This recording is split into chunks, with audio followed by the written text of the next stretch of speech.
Welcome to the Deep Dive. Today we're diving into something that, well, it trips up so many English learners, even those who've really put in the time studying grammar and vocab.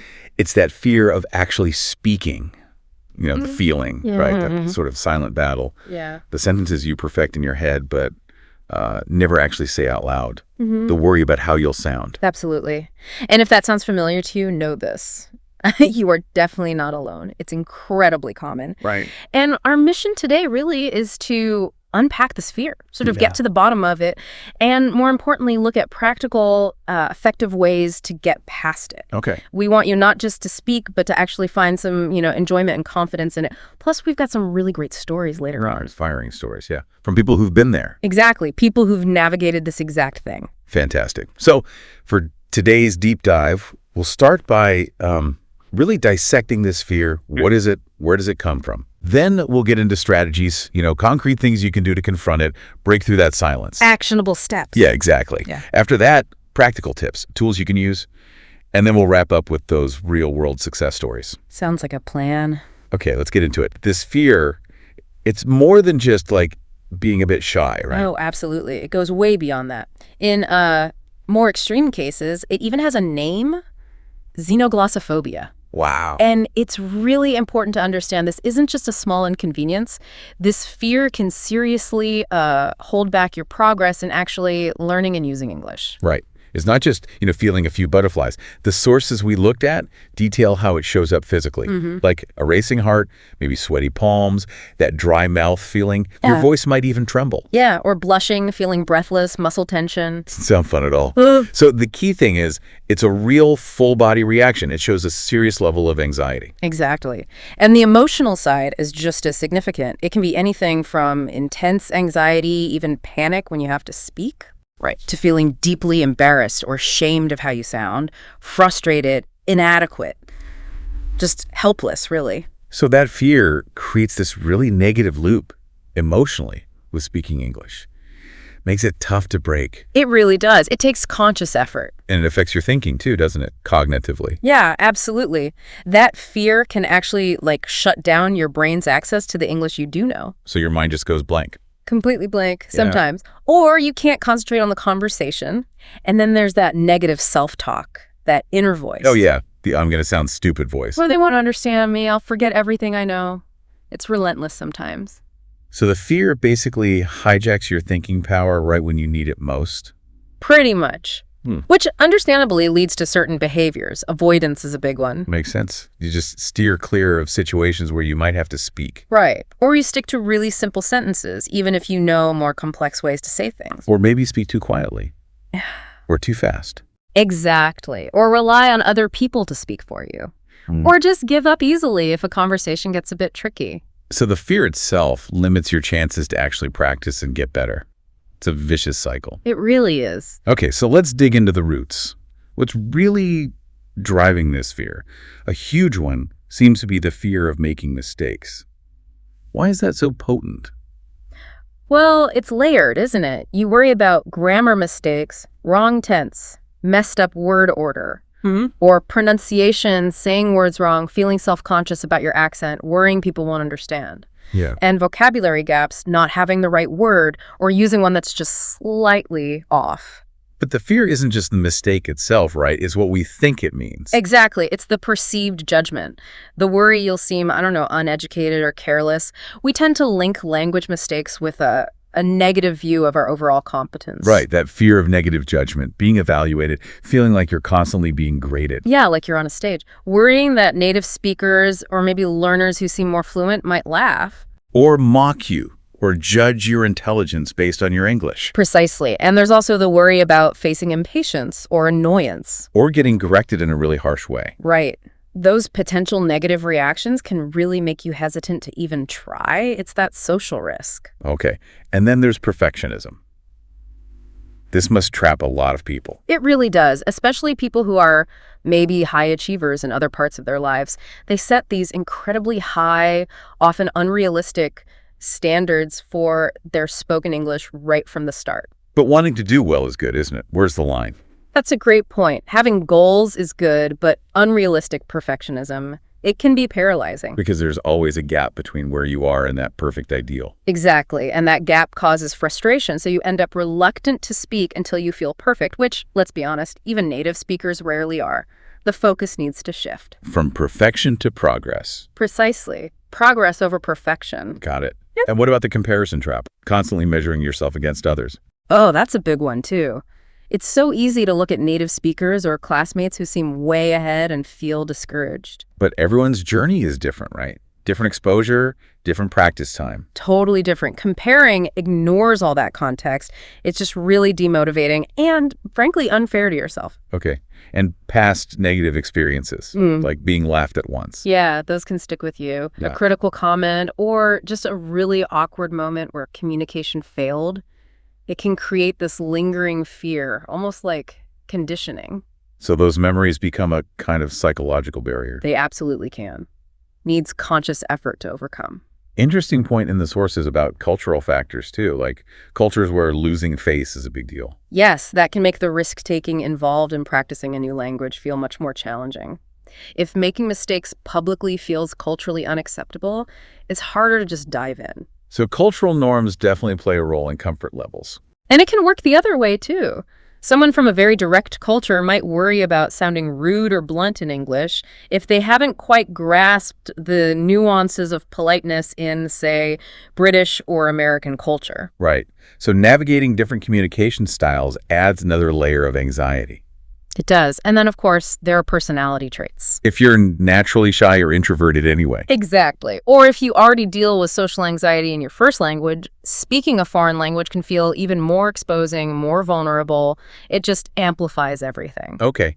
And what about this spotlight effect? This idea that we think people are noticing our mistakes way more than they actually are. Yes. It's a common cognitive bias. You make a small grammar error, mispronounce something, and you feel like a giant spotlight just swung onto you. Like everyone heard it and is judging you harshly. Right. But the reality, most listeners are focused on your message, what you're actually trying to say. They're probably more forgiving than we think. And maybe thinking about their own reply. Often, yes. They're not usually dissecting your every syllable. You're likely under much less scrutiny than you feel. It's good to know. And finally, the pressure to perform. High-stakes situations. Oh, yeah. Language exams, IELTS, TOEFL speaking parts, job interviews in English, big presentations. That pressure cooker environment. Exactly. It just ramps up the anxiety, the fear of not measuring up. Okay, so it's complex. Lots of roots to this fear. But acknowledging it, like we're doing now, that's the first step, right? It's absolutely crucial. The first bravest step. And now we can start talking about what to do about it. Active strategies. Yes. How to challenge it, build confidence. But it takes patience, right? And being kind to yourself. So much patience. And self-compassion is key. This is a journey. Okay, so let's start with mindset shifts. Changing that inner dialogue. Where do we begin? First things first, acknowledge the fear and normalize it. Realize that feeling anxious about speaking a new language is, well, normal. It's part of the process for so many people. You're not weird or broken for feeling it.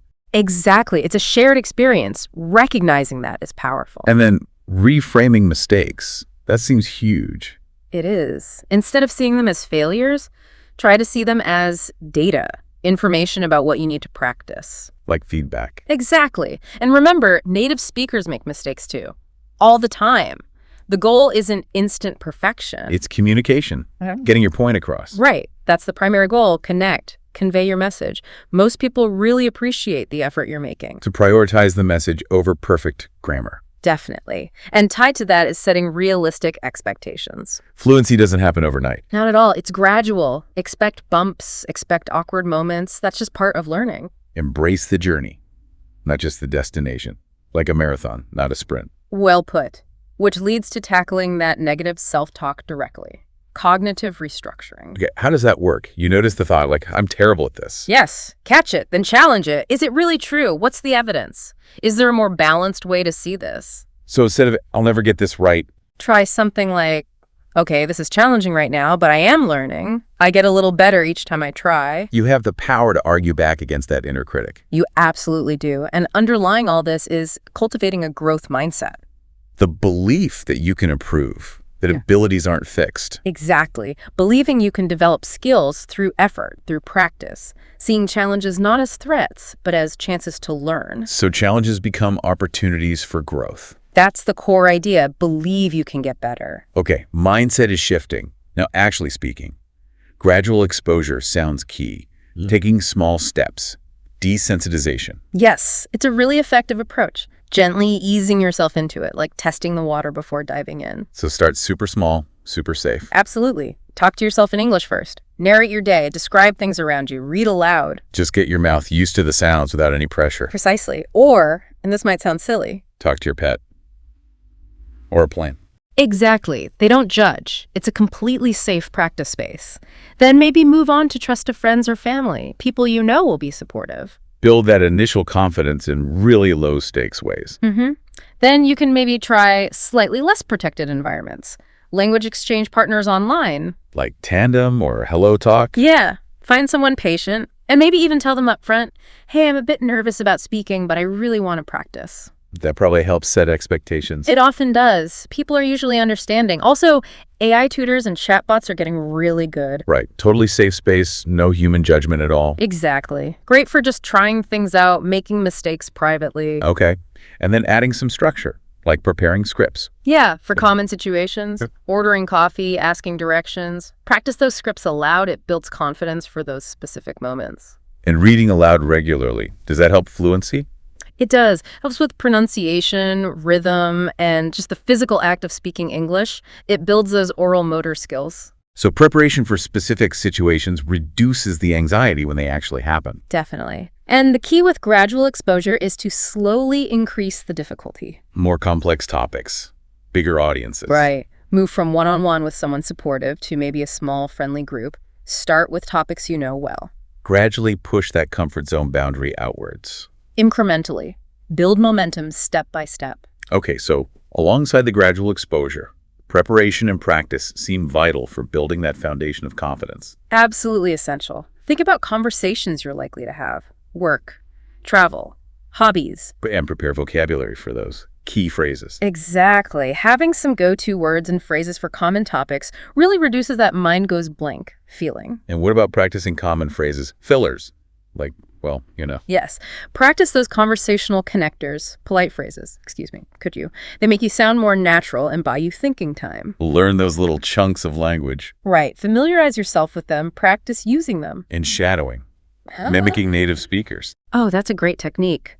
Listen to a podcast, a video clip, and try to copy their pronunciation, their intonation, their rhythm. Speak along with them. So your mouth learns the moves, almost. Kind of, yeah. It really helps with sounding more natural. Okay. And recording yourself. That sounds potentially awkward. It can feel a bit weird at first, definitely. But it's so useful. Why? What do you get from it? You hear yourself more objectively, you spot pronunciation, things you want to work on, maybe grammar patterns, but also, crucially, you hear what you're doing well. Ah, so it can be motivating too, not just critical. Often, yes. You realize you sound better than you thought. It's usually less scary than people imagine. Okay, worth trying. And visualization, mentally rehearsing. Don't underestimate it. Before a situation you're nervous about, close your eyes. Imagine it going well. Picture yourself speaking calmly, confidently. Does it actually help in the moment? It can significantly reduce anxiety. It's like priming your brain for success. Okay, so you've done the prep, you're in the conversation, and the anxiety starts creeping in. What can you do right then? Deep breaths. Seriously. Slow, deep breaths. It helps calm your nervous system down immediately. It's a little bit effective. Very. And try to shift your focus. Get out of your own head. Focus on the other person, on the message you want to share. Active listening helps too. Paying attention to them. Definitely. Makes you more present, less self-conscious. Okay. What about using fillers like, is that okay? It's perfectly natural. Use them strategically to give yourself a second to think. Just try not to overuse them or use fillers from your native language if possible. Buys you thinking time. Exactly. And maintains the flow. And what if you just don't understand something someone said? Ask. Politely ask for repetition or clarification. Could you say that again? What does X mean? It's not a sign of weakness. Not at all. It shows you're engaged and want to understand. That's a positive thing. Good point. And nonverbal stuff, Yeah. like smiling, body language. Huge impact. Smiling actually tricks your brain into feeling a bit better and makes you seem more approachable. Open body language projects confidence, even if you're faking it a bit initially. Fake it till you make it, kind of. A little bit, yeah. It can genuinely help boost how you feel and how others perceive you. And finally, pacing. Don't rush. Please don't rush. Speak a bit slower. Focus on clarity. Rushing just makes you more likely to stumble and increases anxiety. Slow and steady wins the race here. Clear communication, less stress. Makes sense. Right. Now, beyond these core strategies, there are loads of practical tools and aids out there, technology especially. Okay, let's talk tools. Language learning apps, Duolingo, Babbel, Busuu. Do they help with speaking? Many now have speech recognition exercises, great for low-pressure practice, getting some feedback on pronunciation. And specific pronunciation apps, like Elsa Speak. Yeah, those are designed just for that, helping you fine-tune your accent and pronunciation. So apps offer easy, accessible practice. Definitely. And don't forget the basic voice recorder on your phone. For that self-assessment we talked about. Exactly. Record yourself, listen back, identify areas to improve. Simple, but powerful. Okay. What about connecting with actual people online? Language exchange platforms are brilliant. Tandem, HelloTalk connect with native speakers, other learners, for chat. Find practice partners who get it. Yeah, often very supportive communities. And if you want more structure, platforms like italki or Verbaling connect you with professional tutors. And you can find tutors who specialize in anxiety. You can specifically look for that, yes. Get tailored lessons, build confidence with expert guidance. Great. And AI. Is that helpful for speaking practice? It's getting really impressive. Things like ChatGPT in voice mode or Replica. You can have conversations without any human judgment. Totally private, safe space to experiment. Exactly. No fear of mistakes. And VR, virtual reality. Is that a thing for language learning? It's emerging. Apps that put you in simulated situations, ordering in a virtual cafe, checking into a hotel, makes practice more immersive and contextual. Wow, okay. So lots of tech options. What about the environment? Support systems? Crucial. Look for language classes that focus on communication, create a positive vibe where mistakes are okay. Smaller classes often mean more speaking time. A supportive classroom helps lower anxiety. Hugely. And one-on-one tutoring, as we mentioned, offers that personalized support. Gentle correction, focus on confidence building. Tailored to you. Right. And for more formal speaking, like presentations. Toastmasters. Is that good for English learners? It can be fantastic. It's about public speaking generally, but it's very supportive, structured, and welcomes non-native speakers. Great for building confidence in front of others. Structured practice in a safe group. And simply finding a speaking buddy, another learner. Practice together, support each other. Exactly. Mutual encouragement, celebrating small wins together, it can make a big difference. Peer support is powerful. Okay. Any specific techniques for daily life? Try consciously thinking in English. Narrate your day in your head in English. Formulate thoughts directly in English. Reduces that translation step. It helps streamline the process when you actually speak. Cool. And scaffolding. What's that? It's like building up. Maybe start by writing full ideas for a topic, then reduce to bullet points, then try speaking just from the bullet points, then eventually no notes. Build fluency step by step for a topic. Exactly. Builds confidence gradually. And celebrating small victories. That sounds important. So important. Did you ask for directions? Order food? Have a short chat? Acknowledge it. Reward yourself. Even mentally, it builds momentum. Every little success counts. Absolutely. And don't try to fix everything at once. Focus on one thing per week, maybe. Like this week, I'll focus on past tense. Next week, the sounds. Something like that. Makes improvement feel more manageable. Focused practice. And if you just keep avoiding practice, that 5-minute rule. Yes. Just commit to 5 minutes. Often getting started is the hardest part. Once you're doing it, you might keep going longer. Overcomes that initial resistance. Just start, even for 5 minutes. Okay, now let's get to the inspiring part, the real stories. Yes, these are great. Stories inspired by learners who really faced this fear head on. First up, Aisha Al-Farsi from Oman, a marine biologist. Brilliant academically, right? Reading, writing in English, no problem. But speaking. Terrified, especially presentations at conferences, which she needed for her career. Feared stumbling, her accent not being understood, avoided speaking in meetings. I can relate to that feeling. What was her turning point? Her supervisor gently pushed her, suggested starting small, just brief updates in supportive department meetings. So tiny steps first. Tiny steps. She prepared meticulously, practiced loads, recorded herself, even joined an online science communication workshop for non-native speakers. Wow, she really committed. And her first big conference. She was terrified initially, heart-pounding, but as she got into her research, her passion, the fear eased a bit, and the breakthrough, answering questions afterwards. She could actually do it, interact. Exactly. It wasn't perfect, but it was huge for her. Now she presents regularly, still gets nervous, but knows how to manage it. Preparation and starting small were key for her. Amazing. Okay, who's next? Matteo Rossi, a graphic designer from Bogota. Loved travel, but the speaking fear held him back.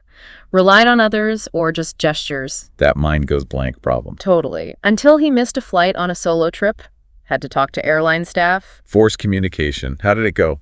Surprisingly well.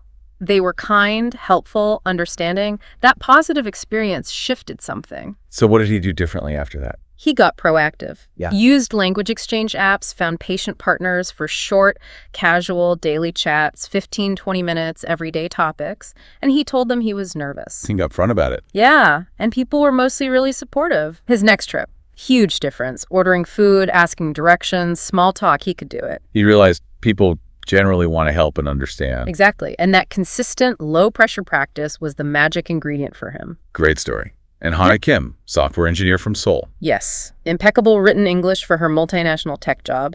But speaking in international meetings? Nope. Why not? Fear of mistakes. Judgment. Fear of imperfect pronunciation or phrasing. Worried it would make her seem less competent professionally, so she'd type comments in the chat instead. Avoiding speaking altogether. What changed for her? Her manager noticed, encouraged her, and connected her with a UK mentor. Mentor. Did that help? Massively. The mentor shared her own struggles, learning Korean, emphasized diverse accents on the team, said Hana's ideas were too valuable to stay silent. We value what you say, not how perfectly you say it. Wow, that's powerful encouragement. It really was. Hana also joined a casual English conversation club, socializing focus. So less pressure again. Right. Gradually, she started speaking more, made mistakes, nobody cared. Colleagues wanted her input. She learned to embrace good enough. Focusing on contributing, not perfection.